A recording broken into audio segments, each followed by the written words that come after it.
এসেছেন, ওনার মূলক বক্তব্য আপনারা শুনেছেন। এখন আপনাদের সামনে বক্তব্য রাখবেন এ রাজ্যের আগামী কন্যা লড়াকু নেত্রী আমাদের কেন্দ্রীয় প্রতিমন্ত্রী সুশ্রী প্রতিমা ভৌমিক মহোদয়া।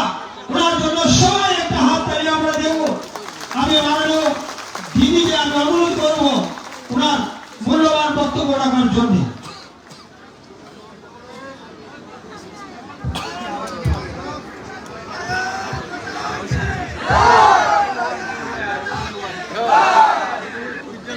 কেমন আছে? পিছে কেমন আছে? সাইডে কেমন আছে? এদিকে কেমন আছে? বাইরে যারা আছে তারা কেমন আছে? তাহলে এক ত্রিপুরা শ্রেষ্ঠ ত্রিপুরা হয়ে যাক।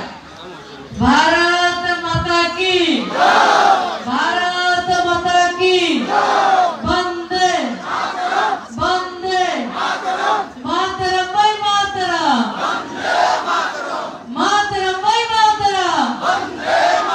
नरेंद्र मोदी जी की, नरेंद्र मोदी जी, नरेंद्र मोदी जी, अमित भाई शाह, अमित भाई शाह, अमित भाई शाह। आपकी बार, आपकी बार, फिर एक बार, फिर एक बार, फिर एक बार। সবাইকে বাংলা নতুন বছরের অনেক অনেক শুভেচ্ছা অভিনন্দন। যারা আমার বয়োজ্যেষ্ঠরা রয়েছেন, গুরুজনরা রয়েছেন, জ্যেষ্ঠ যারা তারা সবসময় শ্রেষ্ঠ, আপনাদেরকে আমার প্রণাম। আজকে আমরা পূর্ব ত্রিপুরা লোকসভা আসনের মাননীয় প্রার্থী প্রীতি দেবী সিং মহোদয়ার সমর্থনে দেশের যশস্বী গৃহমন্ত্রী অমিত ভাই শাহ বক্তব্য রাখার জন্য আমাদের সামনে কিছুক্ষণের মধ্যে উপস্থিত হতে চলছে।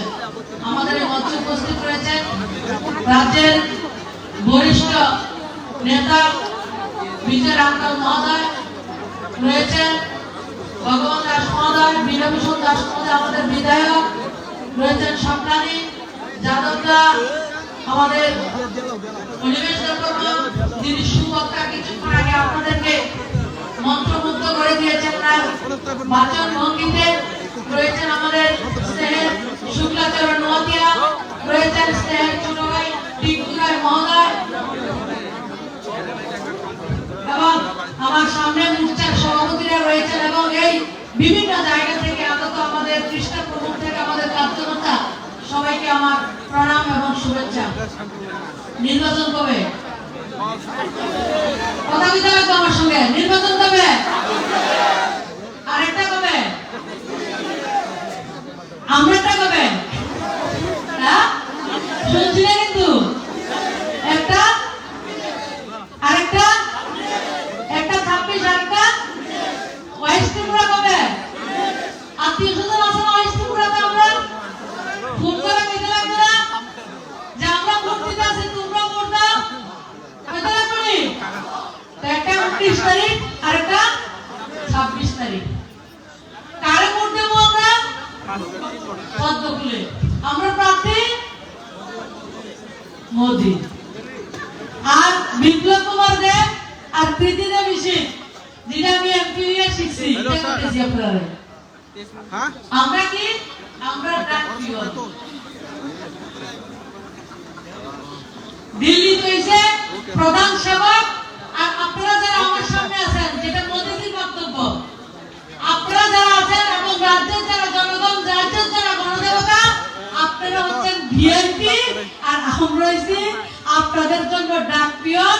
ওই দিল্লির প্রধান সেবক এবং রাজ্যের যারা ভিআইপি, গণদেবতা, জনসাধারণ, সাধারণ নাগরিক, জনতা জনার্দন, আপনাদের যে দাবি তাকে প্রধান সেবকের কাছে পৌঁছে দেওয়ার জন্য নিমিত্ত মাত্র করে তাদেরকে ভোট করবেন।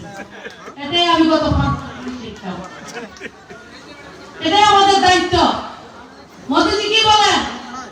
দিল্লি থেকে কোন মন্ত্রী যদি নর্থ ইস্টে আসে, ত্রিপুরাতে আসে, আমাদের মেঘালয়ে, আমাদের গুয়াহাটিতে, আসামে আসে,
2014 সালে আমরা পাঠাতে পারিনি বলে মোদিজি আমাদেরকে ডেভেলপমেন্ট দেননি, আমাদের জন্য ভাবেননি, সেটা মোদিজির শত্রুও বলতে পারবে না। ত্রিপুরা রাজ্যের মানুষ পদ্মফুল পাঠায়নি, নির্বাচনে ভোট দেয়নি মোদিজিকে, কিন্তু মোদিজি ওনার দায়িত্ব পালন করেছেন।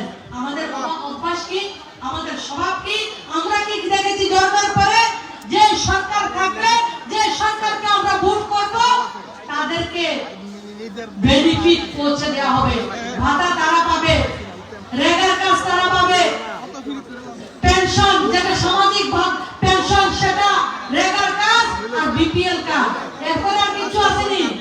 সিপিএম এর আমলে এটাই তো ছিল, রেগা বানাইছি আমরা বেগরা, রেগা ভাতা আর কি একটা লাগা একটা ভাতা একটা বিপিএল কার্ড, বিপিএল কার্ডটা আমরা চাকরির অফার। এই ছিল সিপিএম এর শাসনে। আর কি ছিল যেটা আমার পরিবেশটা বললো যে দিল্লি দেয় না, দিল্লির বঞ্চনা, সারা জীবন এই ক্যাসেট বাজাইছে। ক্যাসেট 2018 তে জাম খেয়ে গেছে একবারে, আর চলে না, চেঞ্জ হয়ে গেছে সব। এখন কি আমরা কি চাই, সাবরুম থেকে চুরাইবাড়ি পর্যন্ত রেল লাইন সম্প্রসারণ করতে হবে, দিতে হবে। যে বক্তব্য কমিউনিস্টের বন্ধুরা 40টা বছর স্লোগান দিছে, কিচ্ছু করতে পারছে না। আমি কমিউনিস্টের বন্ধুরা ডাকে নিয়ে কই, ভাই 40 বছর এমন আন্দোলন করছে, ট্রেন তো আইছে না। ত্রিপুরা রাজ্যের মানুষ সব বিরোধী গুয়াহাটি নিয়ে হাজির করাইতা, ডাকে একটা দিলে ট্রেনটা কুমিল্লা পার করাই দিলাম পারলাম তোমরা সবাই গেলে দিতে পারছো।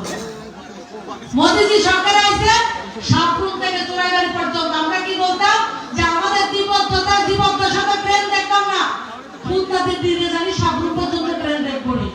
আমাদের স্বপ্ন ছিল না, স্বপ্ন দেখার অধিকার আমাদেরকে ছিল না, পারমিশন ছিল না। স্বপ্ন দেখতে গেলে কমিউনিস্টের পার্টি অফিস থেকে পারমিশন নিয়ে গিয়ে স্বপ্ন দেখতে হতো। এই ছিল আমাদের দিনচর্যা। আর আজকের কি 2016 সালে আমরা রাজধানী পেয়েছি, আমরা কিছুদিন আগে শতাব্দী পেয়েছি। 2020 সালে সাবরুম থেকে চুরাইবাড়ি থেকে সাবরুম পর্যন্ত ট্রেন পেয়েছি। আমরা অনেক ট্রেন পেয়েছি। এবং আমরা গত কিছুদিন আগে অশ্বিনী বৈষ্ণবের সঙ্গে কথা বলেছি, আমি আর রাজদীপদা, ওনারা বলেছেন যে বিদ্যুতীকরণ করার জন্য, যেটা বিদ্যুতীকরণ এই বছরের জুন জুলাই মাসের মধ্যে বিদ্যুতীকরণ সম্পূর্ণ হবে। এবং যেই দিন বিদ্যুতীকরণ সম্পূর্ণ হবে ট্রেন লাইনে, সেই বছরে 2024 সালের মধ্যে আমরা ত্রিপুরাবাসী আমরা স্বপ্নের বন্দে ভারত পাবো, যেটা আমরা কখনো ভাবতে পারিনি। 2014 সালের আগে ভারত আর 2014 সালের পরের ভারত কেমন ভারত? বিকশিত ভারত, স্বপ্নের ভারত, নতুন ভারত, যুবকদের ভারত, মহিলাদের ভারত, কৃষকদের ভারত, শ্রমিকদের ভারত, সম্পূর্ণ নতুন এক ভারত। আর মাননীয় প্রধানমন্ত্রী গতকালকে পয়লা বৈশাখ, পাঞ্জাবের বৈশাখী, আমাদের বিভিন্ন রাজ্যের পার্শ্ববর্তী রাজ্য আসামের বিহু, উড়িষ্যাতে সংক্রান্তি, বিভিন্ন রাজ্যের বিভিন্ন উৎসব। এবং গতকালকে বাবা সাহেব ভারতরত্ন ডক্টর ভীমরাও আম্বেদকরের জন্মজয়ন্তী ছিল। সেই দিন আমাদের সংকল্পপত্র, আমরা যে কি কাজ করব সেই সংকল্পপত্র দেশের 140 কোটি নাগরিকের উন্নয়নের জন্য 2047 সালে ভারতবর্ষকে পৃথিবীর সবথেকে পরম বৈভবশালী, পরম গৌরবশালী রাষ্ট্র নির্মাণ করার যে সংকল্প নিয়ে মাননীয় দেশের প্রধানমন্ত্রী যাত্রা শুরু করেছেন, সেই যাত্রার প্রতিফলন গতকালকে আমরা পরিলক্ষিত করেছি। কি লক্ষ্য করেছি? যারা 70 বছর বয়সের বেশি থাকবে তাদেরকে আমরা আয়ুষ্মান ভারত 100% করে দেব।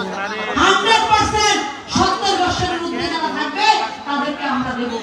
গত 10 বছরে প্রত্যেক সপ্তাহে একটা করে ইউনিভার্সিটি আমাদের কান্ট্রিতে তৈরি হয়েছে।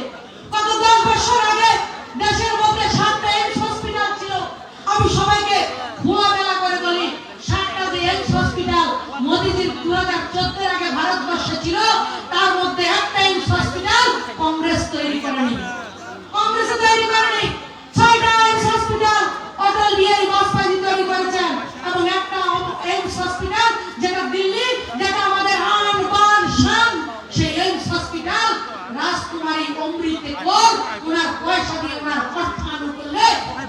তৈরি হয়েছে। কংগ্রেসীদের কোনো দায়িত্ব ছিল না স্বাস্থ্য পরিষেবাকে কিভাবে ডেভেলপমেন্ট করা, তার থেকে আমরা বুঝতে পারি কংগ্রেস কিভাবে কাজ করেছে দেশের জন্য। 55-60 বছর প্রত্যক্ষ এবং পরোক্ষভাবে দেশকে শাসন করেছে এবং শাসনের সঙ্গে আমাদের রাজ্যের যারা কমিউনিস্ট তারা তাদেরকে যোগান দিয়েছেন। এবং কিছু কিছু সময় বুদ্ধদেব ভট্টাচার্য বলেছিলেন, আমরা যখন বলবো দিল্লির সরকার চলবে, আমরা যখন বলবো দিল্লির সরকার থেমে যাবে। সেই ভূখণ্ড প্রতাপ কমিউনিস্টরা দিল্লিতে সরকারের সঙ্গে প্রত্যক্ষ পরোক্ষভাবে শাসনে ছিলেন, কিন্তু তারা স্বাস্থ্য পরিবেশের সঙ্গে কথা বলার কোনো অধিকার তাদের নেই। গত 10 বছরে 15টা এইমস হসপিটাল তৈরি হয়েছে, 15টা এইমস হসপিটাল। নির্বাচন ঘোষণার আগে পর্যন্ত দেশের প্রধানমন্ত্রী 1200 লক্ষ কোটি টাকা উদ্বোধন করেছেন, না হয় শিলান্যাস করেছেন। আমাদের রাজ্যের সংস্কৃত ইউনিভার্সিটি 100 কোটি টাকার আমরা ভবন পেয়েছি। আমাদের গর্বের এমবিবিতে ইউনিভার্সিটি 20 কোটি টাকার আমরা শিলান্যাস পেয়েছি। আমাদের রাজ্যে বিশ্বস্তরীয় দুইটা ল্যাব পেয়েছি, একটা মেলাঘরে আর একটা ঢালাই হসপিটালে। আমরা দুইটা বিশ্বমানের ল্যাব পেয়েছি। আমরা আর কি পেয়েছি?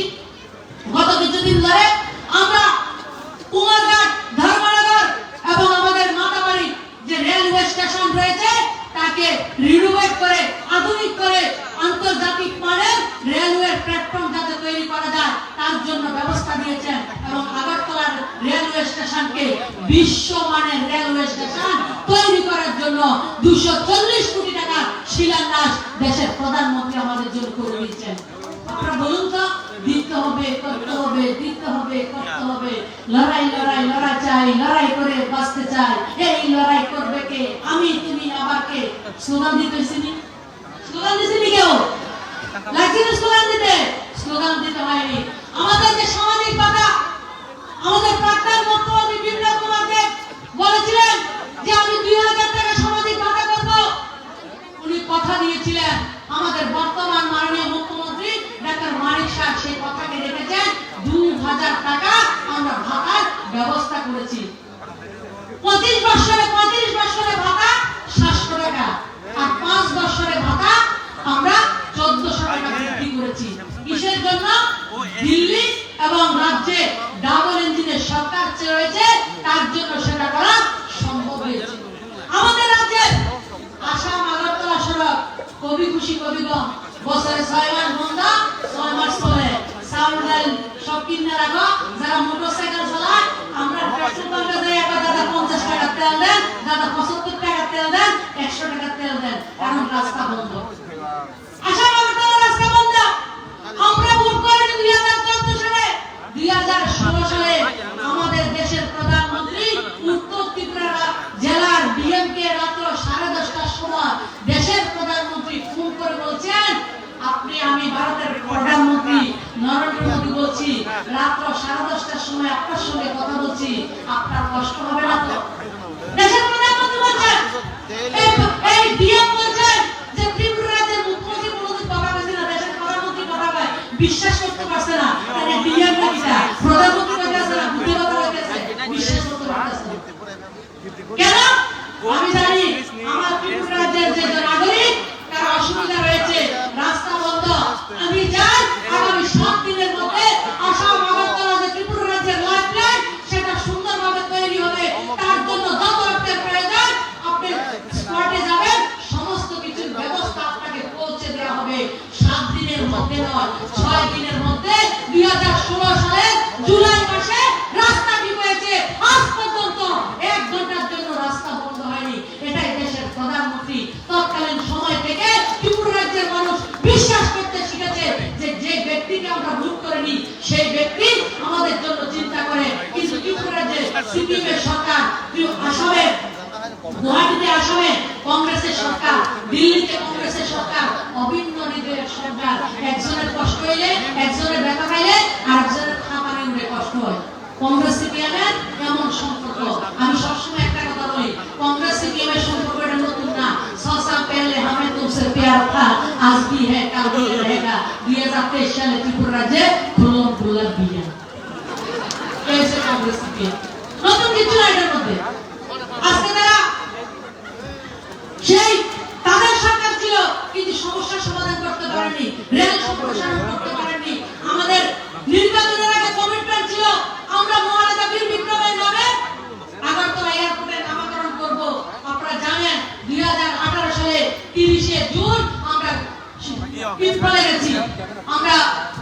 দাস আমরা একটু বলে গেছি, কয়েকজন অমিত ভাই আমাদেরকে ডেকেছেন, আমরা একজনের মুখের দিকে তাকাচ্ছি যে কিভাবে বলবো যে আমরা ইন্টারন্যাশনাল এয়ারপোর্টের কমিটমেন্ট করেছি, সেটা হবে কি হবে না সেটা আমরা বুঝতে পারছি না। অমিত ভাই বলছেন কিছু ক্यों कर रहे भाई, क्या हुआ? বলে আমরা তো কথা বলছি আমরা মহারাজা বীর বিক্রম কিশোর মানিক্য বাহাদুর যিনি আধুনিক ত্রিপুরার রূপকার, ওনার নামে আমরা এয়ারপোর্ট করব, সেটা কি করে সম্ভব? সেটা বলে সম্ভব না। যারা আধিকারিকরা বলছে, অমিত ভাই সাহেব বলছেন বিপ্লব দাগে তুমি 4 জুলাই দিল্লিতে আসো, অন দা স্পট আমরা ত্রিপুরা রাজ্যের মধ্যে ভাবা যায় ত্রিপুরা রাজ্যের জন্য এয়ারপোর্টের জন্য মোদিজির নেতৃত্বে দিল্লির ক্যাবিনেট বসে ক্যাবিনেটের সিদ্ধান্ত করে মহারাজা বীর বিক্রম কিশোর মানিক্য বাহাদুরের নামে এয়ারপোর্টের নামকরণ হয়। এটাই ভারতীয় জনতা পার্টি, এটাই আমাদের বিকাশ পুরুষ নরেন্দ্র মোদীজি। আমরা যেটা আমাদের মোদীজি বলেন, আমি যেটা কথা বলি সেটা আমি চরিতার্থ করি। তোমরা আমার দলের যারা এমপি রয়েছে, যারা এমএলএ রয়েছে, তাদেরও দায়িত্ব রয়েছে, বুঝে শুনে কথা বলবে, যে কথা বলবে সেই কথা রাখতে হবে। এবং গত 10 বছরে মোদীজি প্রমাণ করে দিয়েছেন, যে জায়গাতে শিলান্যাস করেছেন, যে জায়গাতে ভূমি পূজন করেছেন, সেই জায়গার উদ্বোধন উনি করে দিয়েছেন। এবং কংগ্রেসের শাসনে 400 প্রজেক্ট তিনি এই 10 বছরে কংগ্রেসের শাসনে ওনারা বলেছিলেন সেই কাজগুলি করবেন, সেগুলি করেননি, বন্ধ করে রাখা হয়েছিল। শিলান্যাসও করেনি, রেল বাজেটে করেছে, সাধারণ বাজেটে বলেছে যে আমরা এটা করব সেটা করব, করেনি। আমি দুটো উদাহরণ দিচ্ছি।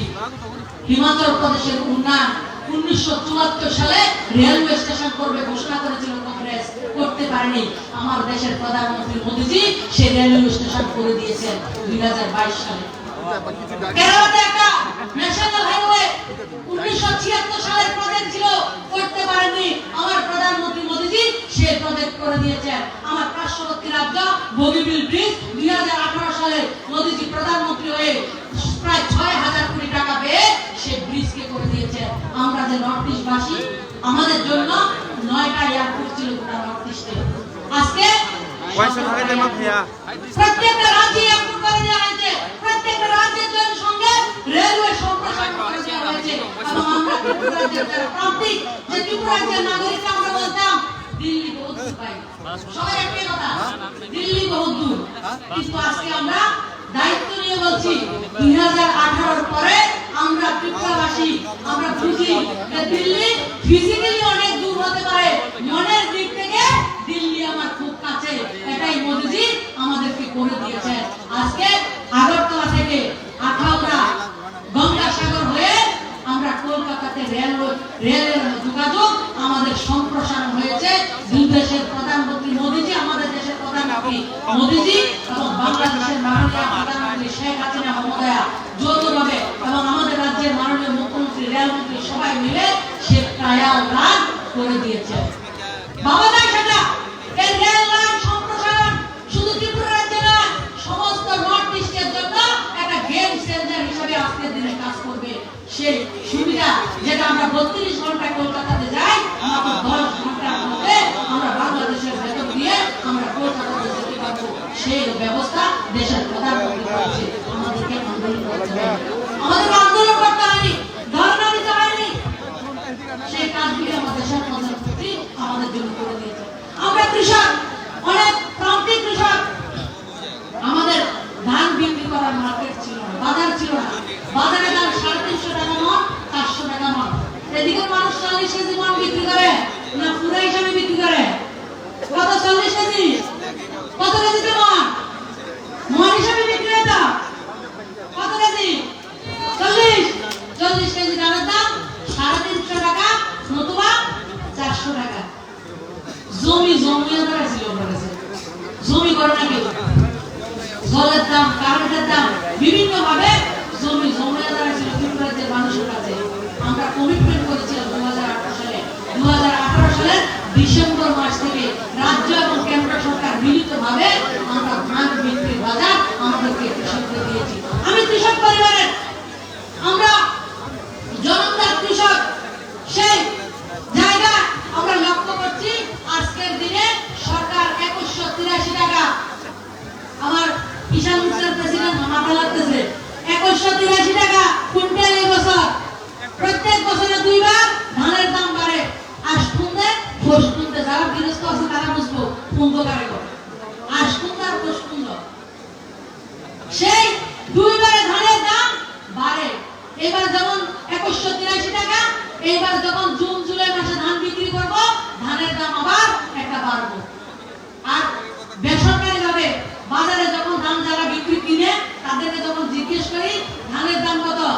24 টাকা দিয়েও ধান পায় না। ধান মানুষ সরকারের কাছে বিক্রি করে, পাবলিকের কাছে ধান বিক্রি করে না। এত আত্মবিশ্বাস, কারণ मोदी है तो मुमकिन है, मोदी जी का गारंटी है যে ধান বিক্রি করার বাজার মোদি জি আমাদেরকে দিয়ে দিয়েছে। কালকের সংকল্প পত্রে কি মহিলা, গরিব, কৃষক, আমাদের যে যুবক তাদের জন্য আলাদা আলাদা সিস্টেম করে দিয়েছে। যারা শ্রমিক রয়েছে মোদি জি খোলামেলা ভাবে করে দিয়েছে।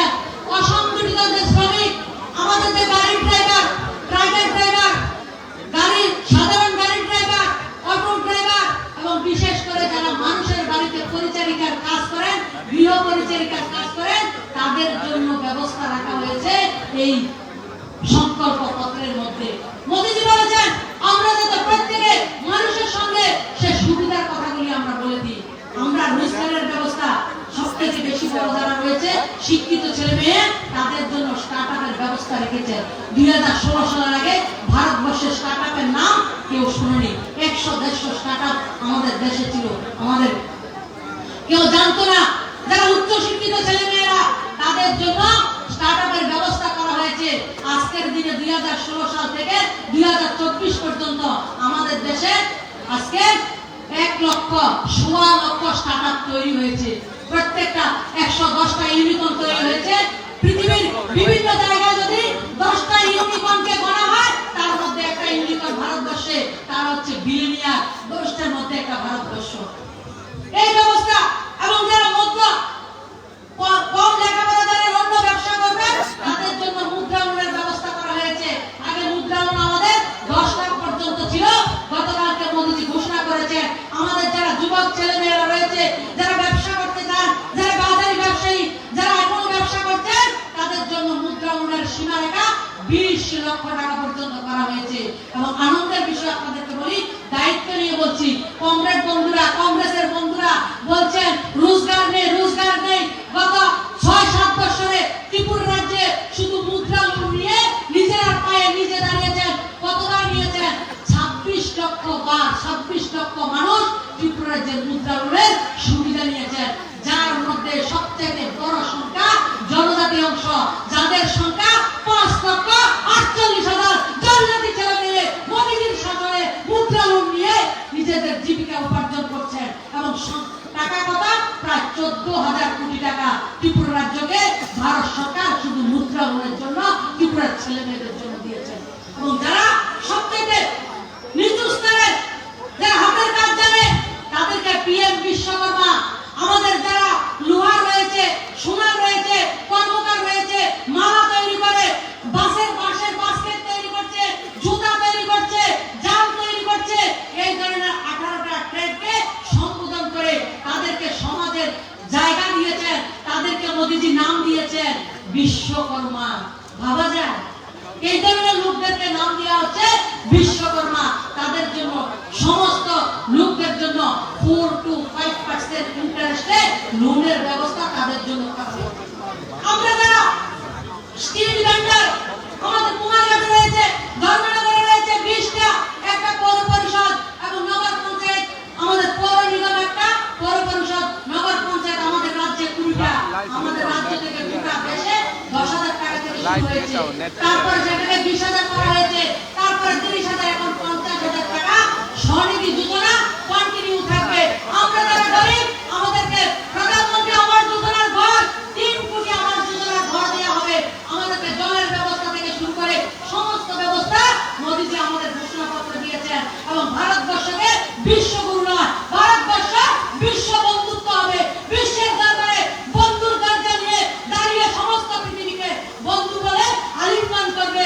সেইভাবে দেশকে আমরা গড়ে তুলব। সেই লক্ষ্যে দেশের প্রধানমন্ত্রী আমাদের জন্য কাজ করছেন। রাস্তাঘাট থেকে, এয়ারপোর্ট থেকে শুরু করে rail connectivity, college, university, medical college, প্রত্যেকটা জায়গায় যেমন করেছেন, গরিব মানুষের জন্য 5 কেজি চালের ব্যবস্থা করেছেন। সমস্ত ব্যবস্থা আমাদের মোদিজি আমাদের জন্য রেখেছেন। আমাদের দায়িত্ব মোদিজির জন্য 2টা পদ্মফুল দিল্লিতে পাঠানোর জন্য। আমরা প্রত্যেকে বাড়িতে যাব, প্রত্যেকে 10 জন মানুষের করে দায়িত্ব নেব এবং মোদিজিকে 2টা পদ্মফুল আমরা পাঠাবো। সবাই স্লোগান দিন, ভারত মাতা কি জয়। অমিত ভাই সাধু তোমার জেলায় স্বাগতম। অমিত ভাই সাধু তোমার জেলায় স্বাগতম।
কুমারঘাটে দ্বিতীয়বার স্বাগত জানাচ্ছি।